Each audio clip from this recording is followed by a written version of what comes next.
एक बिल्ली अस्पताल से एक बच्चा चुराकर घर ले आती है। बिल्ली बच्चे को अच्छे से नहलाती है।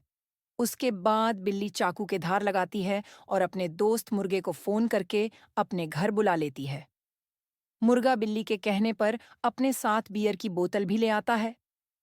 जैसे ही मुर्गा बिल्ली के घर पहुंचता है, बिल्ली मुर्गे के सर पर बर्तन मारकर मुर्गे को बेहोश कर देती है। बिल्ली मुर्गे को मारकर आग में पकाकर बिल्ली और बच्चा दोनों मजे से खाते हैं। उसके बाद बिल्ली बच्चे की माँ को सौंप देती है।